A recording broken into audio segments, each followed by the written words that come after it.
Welcome, my trailblazers. Happy pre-Valentine's Day. Welcome to today's DigiPath Digest. Because it's pre-Valentine's, I have music playing, experimenting with features a little bit and waiting for you to show up. Okay, I'm seeing you, welcoming you in the chat as well. Let me know in the chat. Well, my spelling is not fantastic. Let me know in the chat where you're tuning in from. It's 6:01 in Pennsylvania, 13th of February, Monday before Valentine's. Let me know that you hear me well. Let me know where you're tuning in from. And I'm gonna start with a few updates because this week was pretty special. You guys showed me so much love, and by so much love I mean we have like over 1,600 new trailblazers joining the newsletter, because I decided that even though I'm still working on the book updates, and I'm gonna give you the code to the book, so if you don't have the book you can get the book right now. Now that the music stopped playing, I can also take off the headphones. Yeah, you should see the code to the book. So if you don't have this book yet in the digital form, because the code is for the digital form, click on the code. No, you don't click, you scan it. You scan it, it's a QR code, and you can get the book. So a crazy thing happened. Okay, and you guys are hearing me well. This is fantastic. And greetings from from Fairfield, Pennsylvania to Tallinn. Okay, so 1,600 people joined the newsletter, the Digital Pathology newsletter. This is amazing because I decided that, hey, this book, even though I'm working on the updates, and you know, because if it's not your first time here, if it's your first time, I'm still working on the updates. But the stuff that's in the book is still super valuable for people starting their digital pathology journey. So I said, okay, and let me just put it on social media again. And 1,600 people wanted the book. That means I didn't do a good job giving it to you in the first place. And that means that we have now like over 10,000 trailblazers on Facebook. And yeah, the newsletter grew substantially. So if you're just joining, let me know in the chat. QR codes, the book for you. Where is it? Here. The book, if you don't have the book yet. So that's one thing. And the big heart for you, thank you so much, because you make this technology move forward. Basically, I'm teaching it to people who will take it and actually implement it whenever they get the chance. And even if you don't yet have a scanner, if you're still working with a microscope, it all starts with awareness and knowledge. So this can be your first step. Digital Pathology one-on-one book. And then we decided, and by we, I mean those who joined the live stream last week, that we're gonna talk about the guidelines published by Polish Society of Pathologists. I'm gonna put the QR code for the book later as well, if you want to check it out, if you don't have it yet. And then I have a little surprise, or like a little special Valentine offer for you as well. You might have seen it on social media, but maybe not. So I'm going to show it to you here as well. But today we're talking about the guidelines for the adoption of digital pathology in clinical pathology unit, recommended by the Polish Society of Pathologists. And if you don't practice in Poland, it doesn't really matter. I obviously am super excited about this being put out in diagnostic pathology by a Polish group. And actually last week I had the honor and the chance to talk to one of the authors, Witold Dresner. And out of this conversation, because obviously I want to feature what's going on in Poland, there is some initiative that I'm going to be embarking on that is going to include the authors from this particular paper, the first author, Łukasz Szylberg, as well. But what I want to do is to create a podcast series called Digital Pathology. I'm, of course, not showing myself.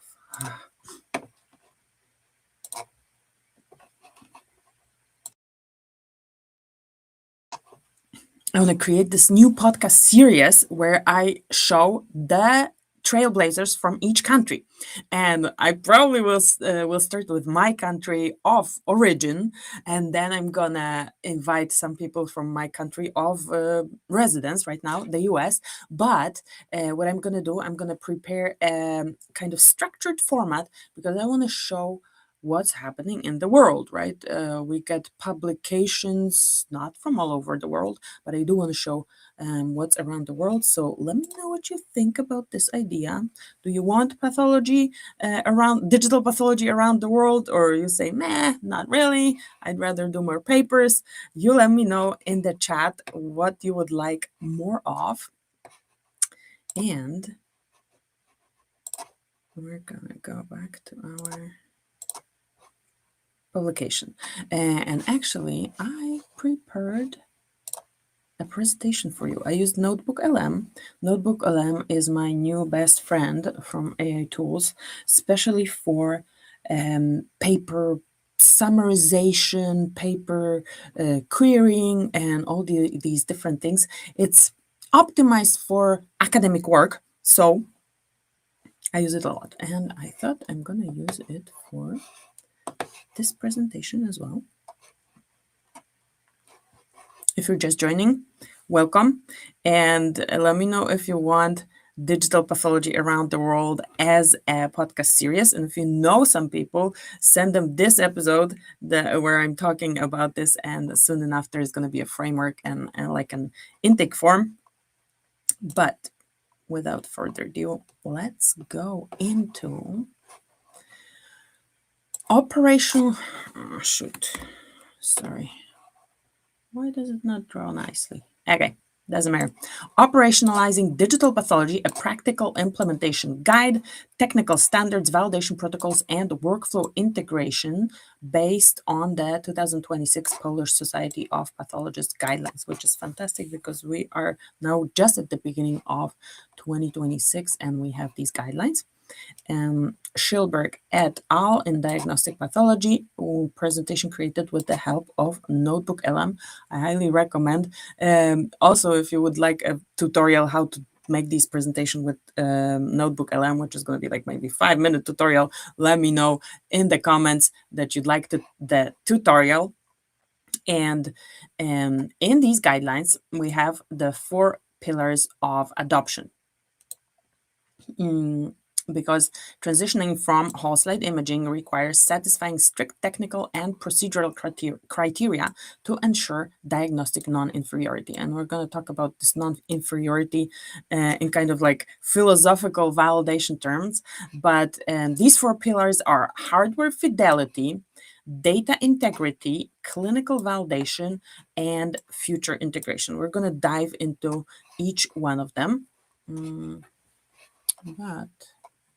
I can show it to you better. So scanners must match the 40x optical objectives. 40x for anatomic pathologists. This is what we're using, and this has to be equal or greater of 0.26 micrometer per pixel, which with most of the scanners, it is 0.25. So whichever scanner you choose, you need to check that, but you should be covered. And then also monitors must be hardware calibrated for color consistency. We talked on the podcast about color consistency. What about data integrity? Well, the infrastructure must handle high throughput, around 1 gigabyte per slide. It can vary, excuse me, because they can be bigger or they can be smaller, right? With a visually lossless compression, 20:1, and secure archiving. Clinical validation is a two-phase workflow. We're going to dive into it, that is divided into familiarization and dual run, to validate the individual pathologist and not just the machine.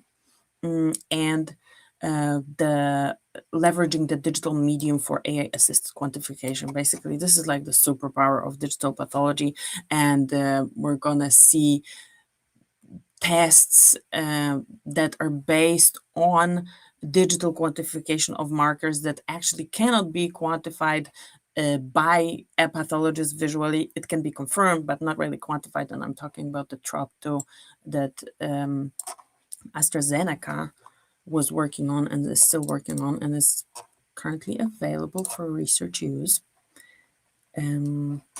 But this future integration, this is something I am super passionate about, because you cannot do it without digital pathology. You can diagnose without digital pathology, you just do it on the microscope with glass slides, all good. But to incorporate precision medicine, soon enough, this digital is not going to be an option.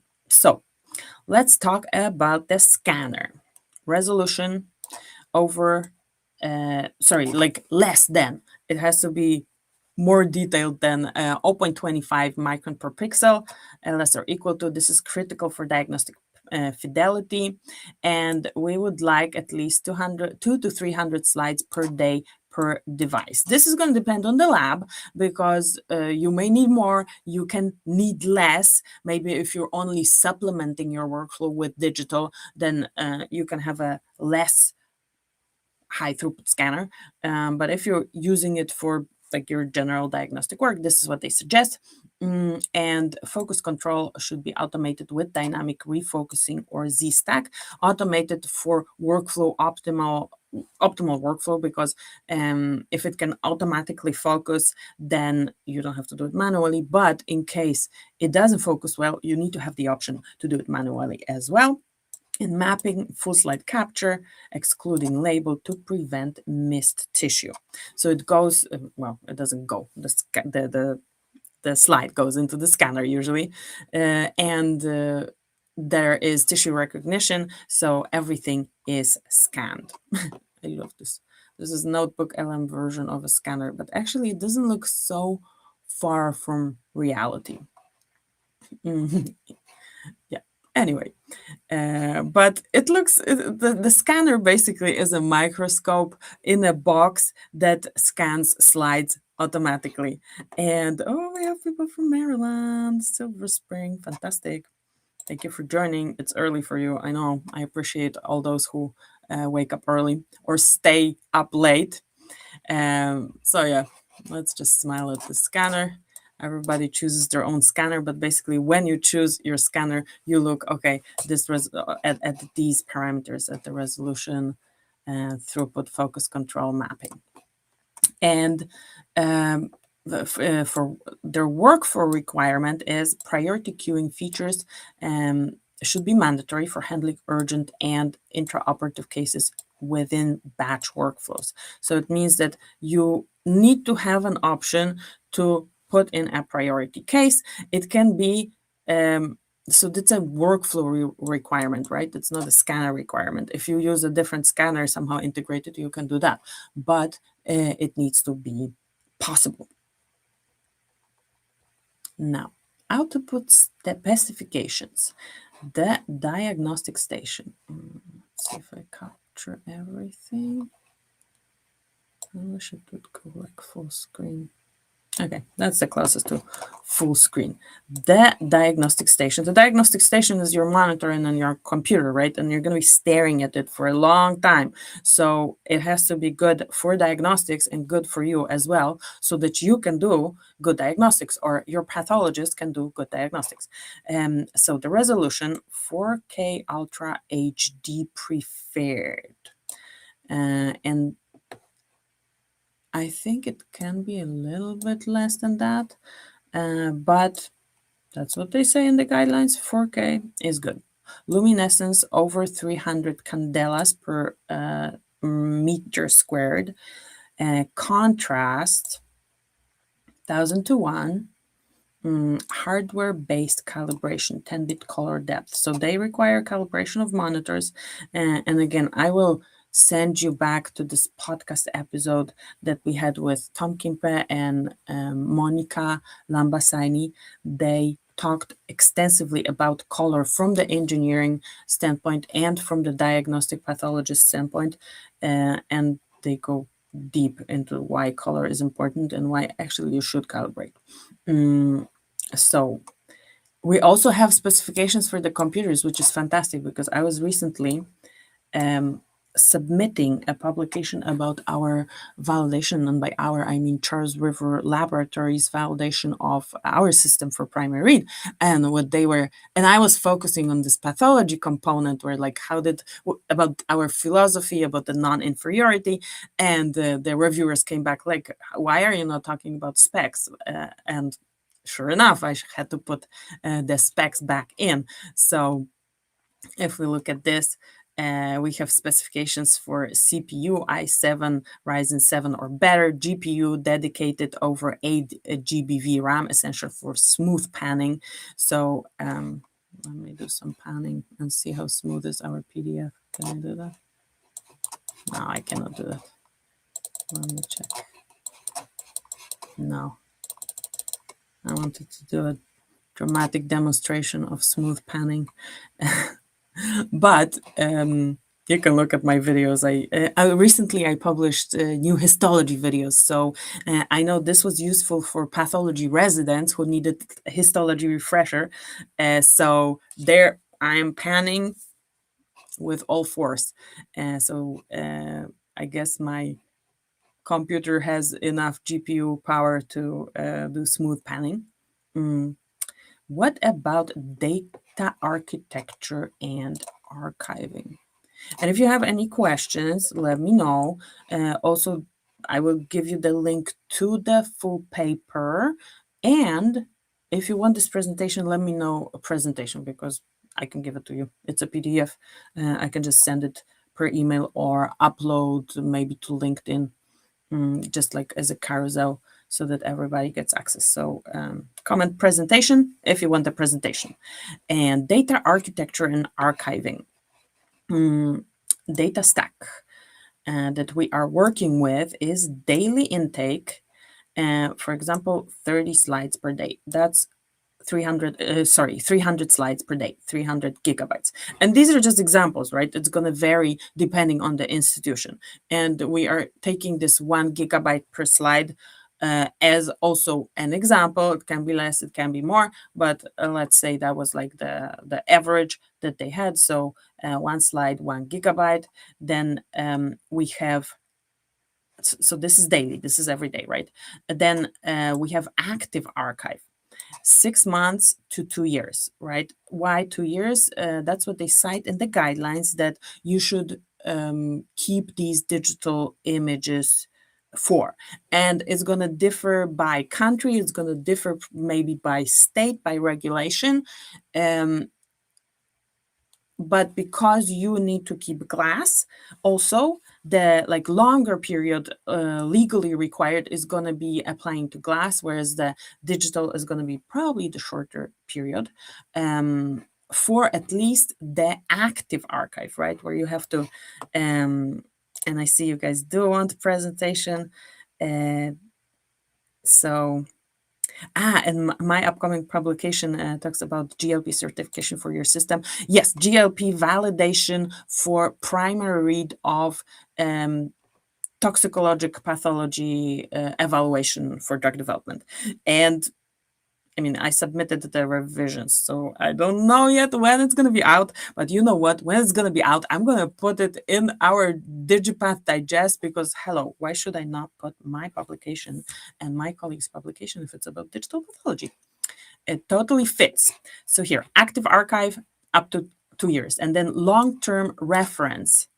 We have physical glass slides and retention, depends how long, 10 years for cytology, 20 years for histology. That's what they are referencing in the Polish guidelines. It differs by country, but they are also working off of the RC Path guidelines. We're going to see it. And if we're doing things in the cloud, then obviously it needs to be compliant, GDPR compliant in the European Union, TLS encrypted connections. Why is it flickering on me now? Apologies for the tech. Mandatory local expert capability. Why? Don't flicker at me. And they mentioned something very interesting and important. No vendor lock-in. I hope it's going to stop flickering, because if it doesn't, I have to start drawing differently. I don't know. Anyway, let's focus on stuff that works. No vendor lock-in is important because you may work with more vendors, you may change vendors, so this local expert is mandatory. And I have a couple of questions that are a little extensive, so I'm going to get to them after we get through the presentation. So stay tuned for question and answers at the end. And we said host light image, 1 gigabyte. Let me just, I'm sorry, I don't want to get annoyed with this flickering. Okay, so compression and identification QC. We have the original image, and then we have a compressed image. And they look the same to me on this picture, and that's exactly the point. It has to be, the compression has to be visually lossless. And the compression standards mentioned in the guidelines are ratio 20:1, visually lossless, so no diagnostic degradation. All the diagnostic features are visible. Format TIFF or DICOM. These are open standards. Is that our reality? No, it's not. But we are striving to have standardization in the file formats. So let's keep doing that. There are still a lot of proprietary formats, but this vendor agnostic interoperability concepts, they are making its way strongly into digital pathology. So I think we're going to get there soon, maybe this year. I don't know, not everybody, probably this year. Then the identification of risk. The number one failure point is barcode readability. And the solution is to verify readability at different stages, at the staining and scanning stages. And then important to have a QC protocol, regular side-by-side comparison of compressed versus glass slides for the validation part, right? And that takes us to the clinical validation philosophy. And I like very much this word philosophy because it's not one size fits all for the validation. And I think I told you about that a couple of times. But so first of all, the validation, like prescriptions, are going to differ depending on the regulatory framework you are operating within, right? And the philosophy is that this validation is a pathologist-led process. Every reporting pathologist must undergo individual validation. This is a model that is adopted in the RC path, and it focuses on identifying risks in a real-world workflow rather than abstract testing. And the goal, and this is that was an interesting question that I got from my reviewers, and whoever like has done any kind of this work knows that non-inferiority is like a statistical concept for evaluating these scanners and comparing these two modalities. So I got questions about non-inferiority in my publication, but basically what it means is that the digital diagnosis must be as accurate as light microscopy. It's not supposed to be worse. It's not going to be better because we're basically recreating the glass slide. So it's not going to be superiority, but it's going to be a non-inferiority, and scope is individual. Validation is specific to the person and the tissue type. So breast versus GI. And different specialties are going to have different requirements. And I like this one very much. Let me put the smiley on identifying risks in a real world workflow rather than abstract testing. That's important. So how do they do it? Or what do they recommend?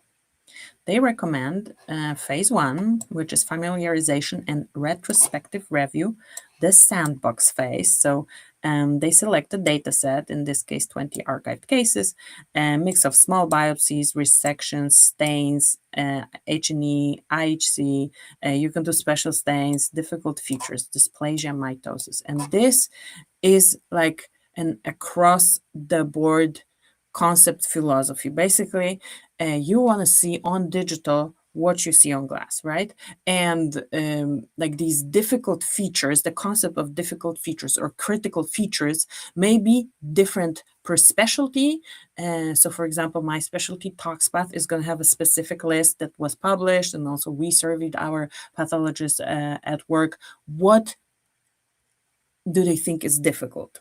And we took all these cases. We found cases that had these difficult features. We scanned them, and we have proven yes, you can see it on digital, right? And then we have dual review. I think when it does this funkiness, it starts flickering as well. No, dual review. We have on the computer and under the microscope. And this is still the sandbox phrase, right? Digital reporting, simulator mode, and glass slide review.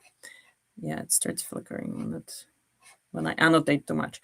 And then we compare findings, and the goal is technical proficiency with viewer tools, which is taking the pathologist less and less time, because all the new pathologists coming into the workforce, they are screen native, they are digital native, and the tools are also becoming more and more user friendly. So basically, the learning curve is like you sit, click a couple of times, and then you know where to click, and you are proficient with the tools. But if you're not, or if you're resistant, then you need to work on that, or not do digital pathology. And then we have the second phase, the prospective routine diagnostics. So we do digital first.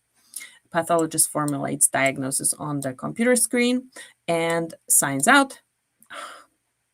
End state, protocol signed by lab head authorizing independent digital reporting. And then we have also glass confirmation. Pathologist reviews physical slides. And this, so this is like the second part that they do for up to 3 months. And I have seen a version of that in different institutions in different countries. In some countries, and I'm specifically talking about Japan, this, if you want to do digital, you have to do dual. There is no just digital in Japan. And that's why I admire the digital pathology trailblazers in Japan, because they still have to do both. And then you document the discrepancies. Concordant, no change. Minor discordance, clinically insignificant. Major discordance alters patient management. And these concepts are also described in a paper published by Roche scientists, by Keith Wharton, who is describing a validation of, I think, 7 different scanners. There's a podcast on that as well. But basically, he describes exactly how did they validate scanners. And these different validation approaches have the same concept embedded. And it depends on where you are, what kind of regulatory framework you're operating under, which like bits and pieces, but the concepts are the same. And my favorite thing, AI. And by AI, I mean image analysis, basically. And now it's multimodal AI. So it's not restricted to image analysis. But without digital slides, this is not possible. And if you have hear me talking about the visual assessment of IHC scoring, you know that my opinion is strongly against it. And if there was an option to do it digitally, I would do it every day of the week and twice on Sunday. Obviously, visually is the second best, and if we don't have the digital option, then we do what we can. But the option to just even quantify IHC markers with artificial intelligence is something that is a game changer. And now we're entering an era where we're gonna have digital diagnostic tests based off of image that are not visually accessible by a pathologist. Some you can confirm, but we are also working on molecular predictions of molecular properties from H&E to supplement or replace molecular testing. And this is only possible with computational pathology on images. So, but for the quantification, this is enhancing reproducibility and not replacing judgment. There's always a pathologist in the loop, and the key applications that have been there kind of forever since we started doing image analysis on digitized slides was the automated counting for Ki67, HER2, PDL1. Is more recent, but we have ERPR. They are not that recent. We have tumor detection pre-screening lymph node metastasis. This is a super cool application that was also used for testing the performance of models in the Chameleon Challenge 2016, 2017, and perfect application for AI. And the AI tools must be validated against reference slides, and they must prove non-inferiority to manual counting, which I think is easier than non-inferiority for these digital features, the difficult features. And tech stacks, deep neural networks, and convolutional neural networks, but we have now the transformer architecture that has entered the scene recently. We have foundation models. So the diagnostic tests are often still, the ones mentioned here are often still based on convolutional neural networks, working fine, right? But we now are advancing on the computational side as well. And yeah, soon enough, there's going to be more. So there is also the evolution of intraoperative telepathology. So this intraoperative telepathology, and this is, I'm going to take my question here now because this question is related. So let's go through the slide and then I'm going to take the question. So we have the site of the surgery, and then we have a remote pathologist. This has been the application of digital pathology since its inception in remote Canada and remote Scandinavia. But we also have here some performance metrics because if they are not met, then there's it's just so slow, right? So it has to take less than 5 minutes, time from scanning to viewable image, because hello, we're doing a surgery. Time is crucial. And it has to be over 100 megabytes per second required upload speed, safety protocols, macroscopic supervision via live video link. So the pathologist needs to know what are they looking at, and there needs to be redundancy. Backup systems are mandatory. Surgery cannot stop, right?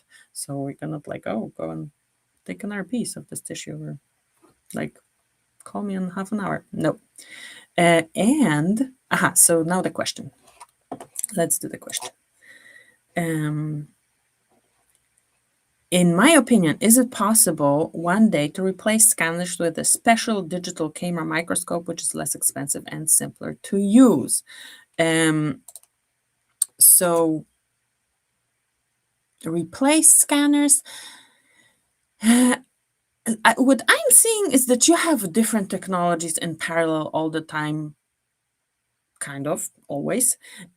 So it's probably gonna be an additional technology that is going to be used in places where this technology, the scanners, are not viable because of infrastructure, because of cost, because of, I don't know, internet bandwidth. And there are already systems in place that enable um, scanning from the microscope. So with the camera, it's kind of a manual process. You can have also options with like this stage that's moving automatically. There is a word for that. Um, motorized stage.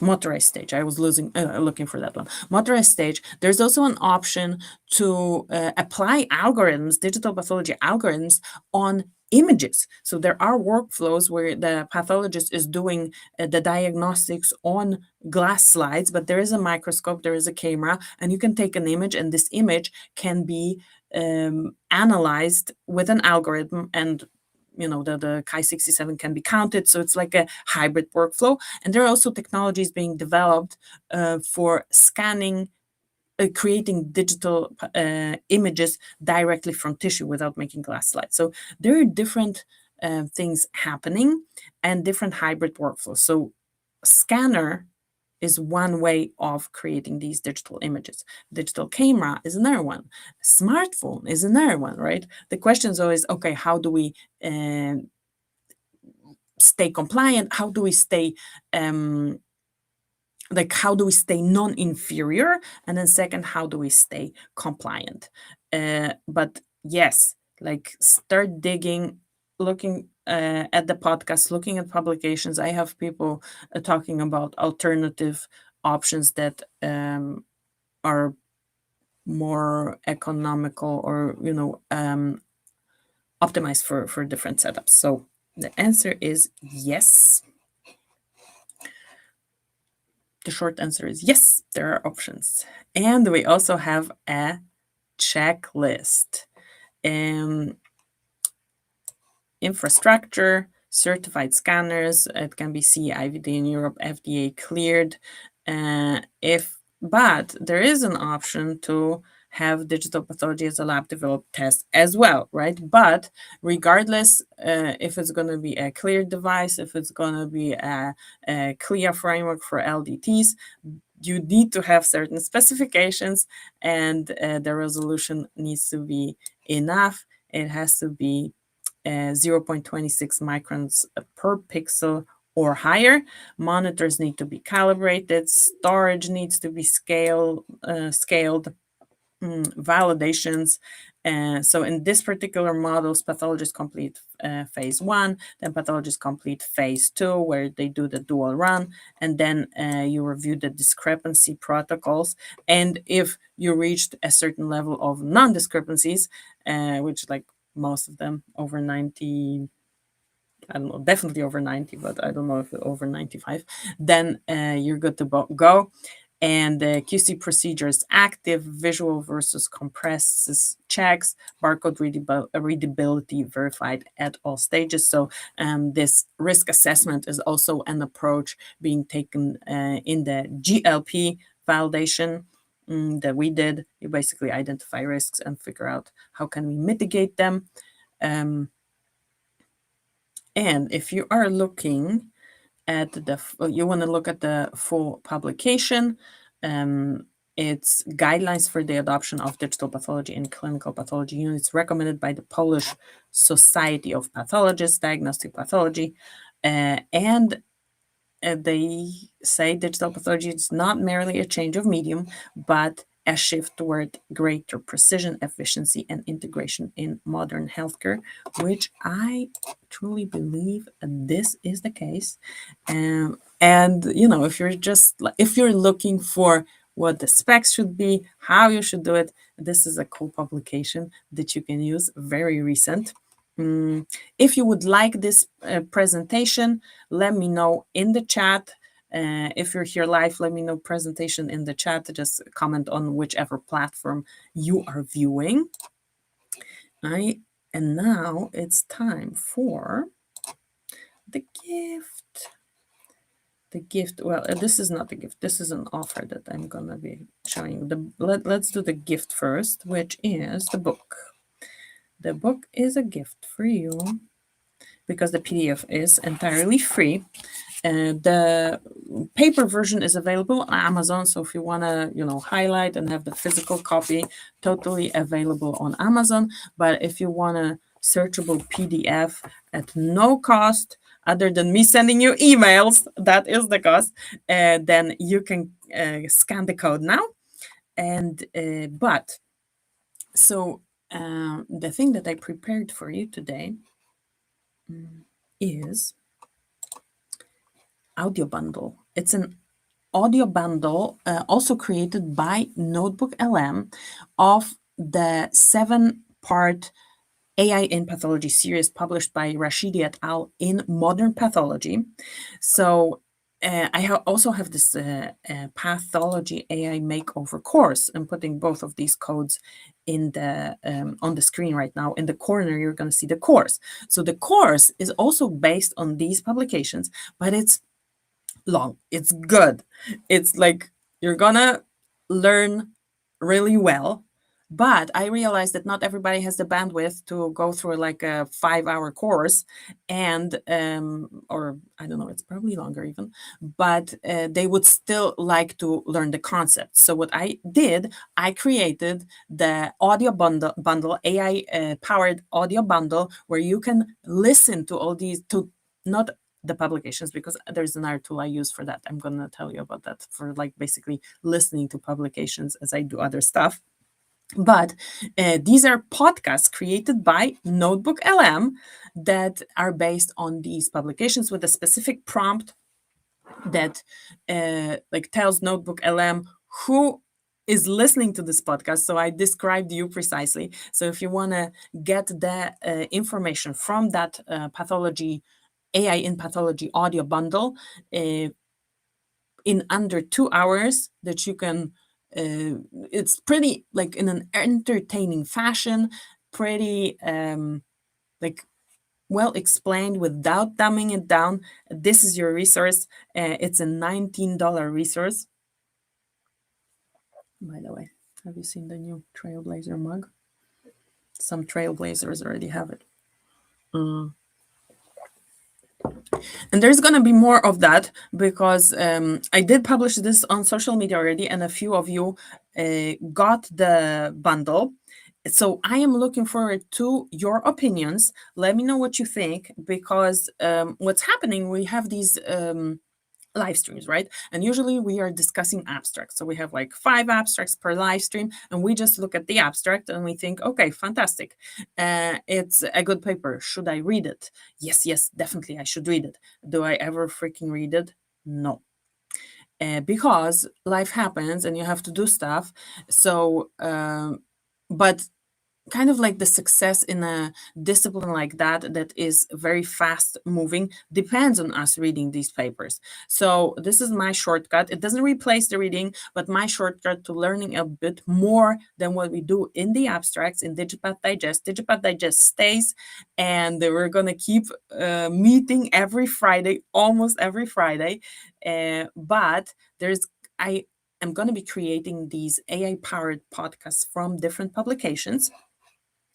And I'm going to tell you about that next time.